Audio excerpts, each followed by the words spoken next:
Hello,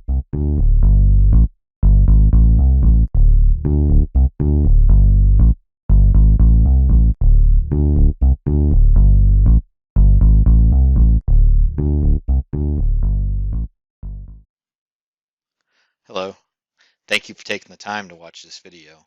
In this video, we're going to be going over the RLE Technologies Seahawk LD2100 distance read controller on how to upload a map, assign points along that cable routing so you can get a physical marker when an alarm comes in place, and how we set up virtual zones based on different distances going through. So this LD2100 is a very similar setup to the LD5200. So if you already have an LD2100 or LD5200, the process is almost identical going through, a little different menu structure. So in order to get the process started, you would have to have a floor plan with your cable routing already generated in order to upload to the controller. And by that, the image actually resides internal to the controller. It doesn't reside off on a server or an external file lookup. It actually embeds on the controller itself. So there's three specifications on the LD2100 in order to upload that file. You have to be 500 KB or less in your overall file size. You have to be 4000 by 4000 pixels or smaller. And the format type accepted for upload is a PNG, a JPEG, or a GIF image. So starting off, I've already gone ahead and actually created my floor plan image and made sure I was in the specification and uploaded it to the controller. I've already mapped out the points and assigned some virtual zones. So I'm just going to do a general overview of, what you would do to set those in place, and, how you would actually set those marker points in the virtual zones. So getting started, you just have to have that LD21 controller online. You have to have it residing on a network connection. This will not work going through like the RS45 connection on the unit. So here I'm going to open up Chrome for this example. Then I'm going to go to my IP of my controller.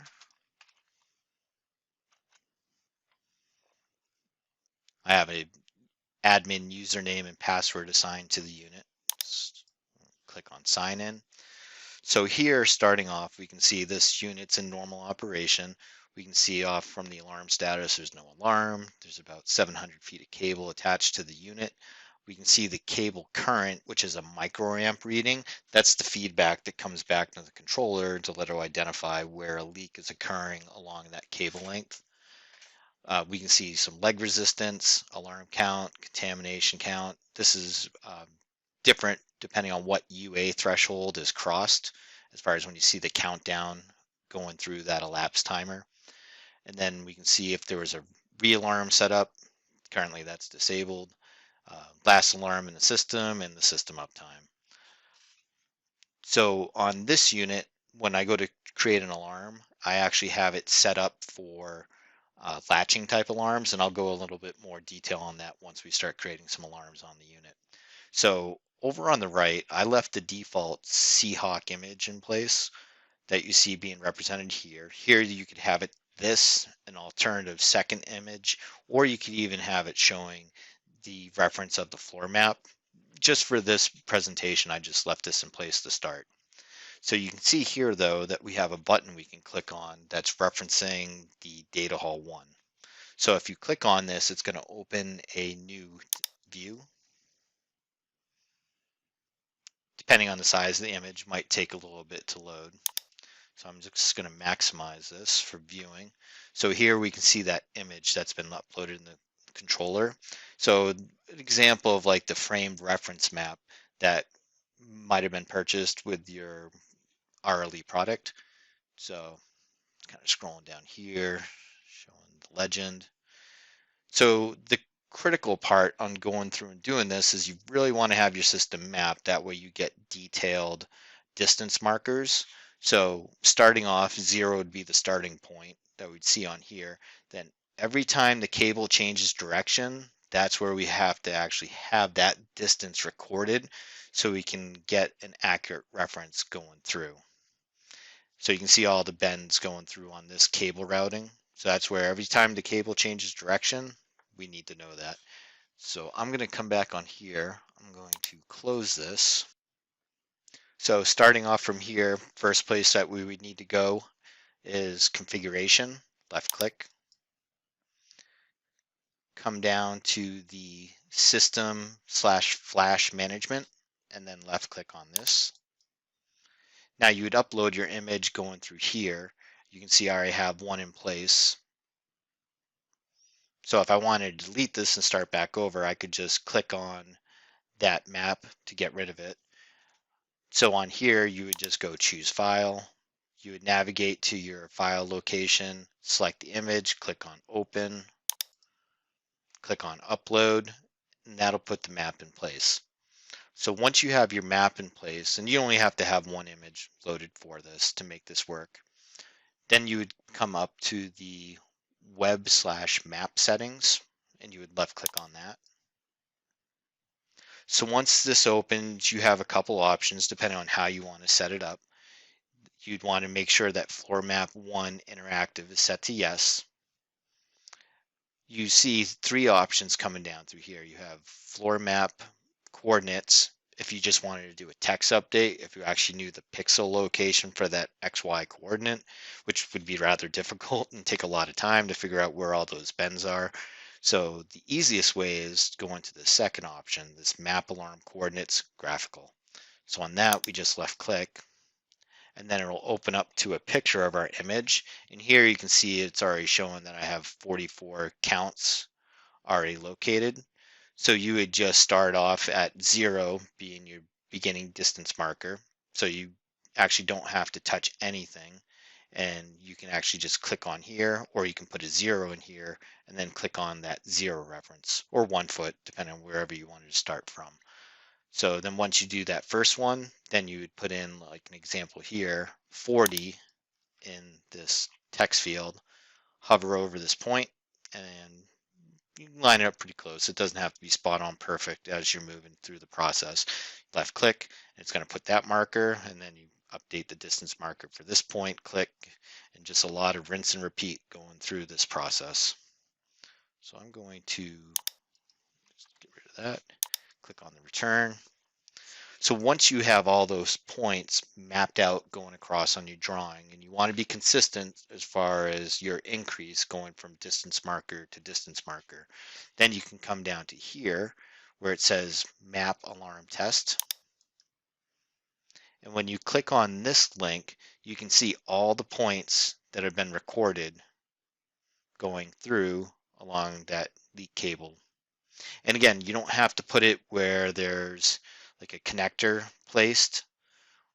It's only when the cable changes direction, when you're following across an axis, is where you want to set that distance marker, because from, let's say, 0 to 40, if a leak happens at 25, RLE designed this program to where it'll actually be able to figure out the distance that would be accurate to the 25-foot marker.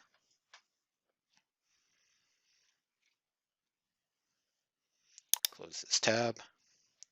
So once you have all those markers set in place, the next thing you'd want to do, if you wanted to set up the virtual zones along that the cable lengths, is you would come up to the zone settings, left click, and then here you can define how many virtual zones you want to have assigned. And you can do up to 32 based on that image that you have loaded in. So depending on how descriptive you want to be along those certain lengths of the cable is completely up to you. By default, it's set to 0. So on mine, I set it to 7 for this example.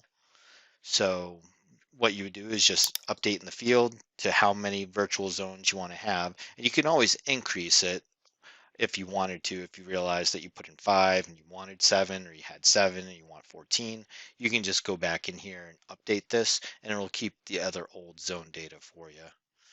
So once you have that set, you would submit your changes, and then next step is you'd come down to the virtual zone settings. So on this, you just left click, and then when this starts off, when it's fresh, you'll see all your zone numbers called out, but there will be no labels, and then there will be no distance markers. So the LD2100 controller is always going to look at the beginning distance as being 0.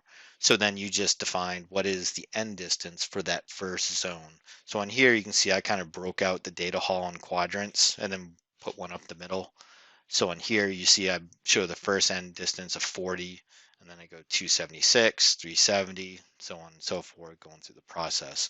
Update the label to what you want to have as that extra description. And this description will show not only from the web interface when you get an alarm, but if you're using the email notification, it'll actually send that information out in the email alert. So I'm going to come back to home. So on here, I can open up this, and I'm just going to drop this down a little bit.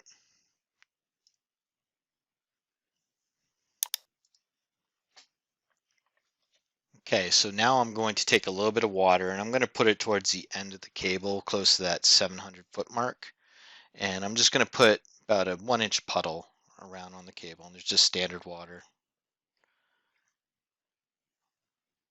So I put the water down onto the cable, and sometimes it might take a few seconds for it to start to detect that fluid sitting on the cable.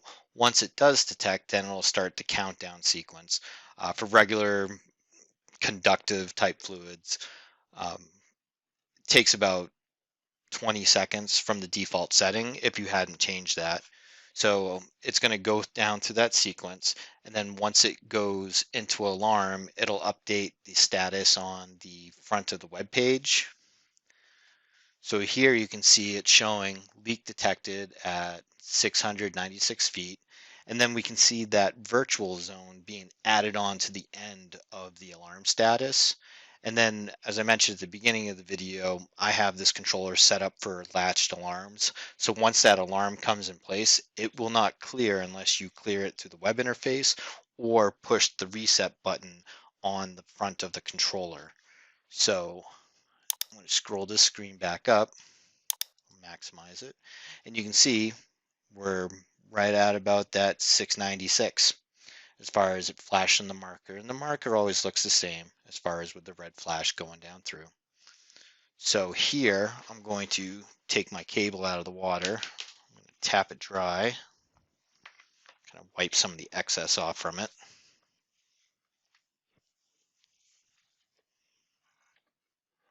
All right, once we have that clear and dry, as I mentioned, there's two options as far as doing the reset. On this first one, I'm just going to push the reset button on the front of the LD2100 controller, and you have to depress it for about 3 seconds. So I'm going to hold it down for about 3 seconds, release it. So now the controller is cleared default, and you see the fault cleared on the page here. I'm just going to close this out. And now we see that we have no alarm present. Okay, I'll do another example coming through. So now I'm going to take around beginning, should be around 650. I'm going to take and submerge the cable. And again, sometimes the wicking coming up into the cable may vary a little bit, but we'll put that down in place. I have the web refresh in this example on here set up to refresh every 10 seconds. So here you can see the UA is at 286. 302 is the top out that you can see on these controllers. So it's going down through a countdown. Now we can see that it updated and it's showing leak detected at 647 feet. And now we can see a different virtual zone label being shown coming across on here. So now that we have that recorded, I'll take the cable, dry it off. It does take a few seconds to dry. A lot of your data center applications, when it's under a raised floor, you have enough airflow moving through that once you take it out of the water source, it'll clear pretty quickly on you. So now that we have that dried, I'm going to come to the configuration tab, left click, come down to the alarm management. We'll left click on that, and then we'll come up to reset leak alarm. Left click. And now if we go back to our home page, we can see that the unit's back to normal. There's no alarm. We're seeing the total distance and 0 UA. So ideal environment with your cable condition, 0 UA is always what's ideal. If you get anything higher than 15, it's always good practice to try to start investigating to figure out where that is, because you're starting to get some sort of contamination onto the cable. And that is for doing the setup on the LD2100. As I mentioned at the beginning, the LD5200 is very similar in the operation or the process on getting all those distance markers set up for assigning the virtual zones. So I thank you for taking the time for watching this video. Depending on what controllers you have in place, the orange RLE Sense cable or SC cable has been around for a long time since being developed from RLE Technologies. So if you have an older distance read controller, say the LD2500 controller, which is one of the first distance read controllers RLE developed that was capable of having that orange sense cable hooked onto it. Um, you could potentially do a retrofit with that. You also have the ability, if you wanted to retrofit, the LD5000 or the LD5100. None of those controllers were network based. The network based controllers came into play once the LD2100 and the LD5200 came in having this map feature available to it. So if you have any older systems that have that orange cable hooked up, and you could even go as far as if you had old zone type controllers hooked up to orange cable, you could potentially retrofit to one of these LD2100s or LD5200 controllers, depending on your application needs. So again, I thank you for your time watching this. If you want to reach out to FMS Integration about any potential retrofits to get your older systems updated to this newer technology, please feel free to reach out to us to see how we could be of assistance. Thank you and have a great day.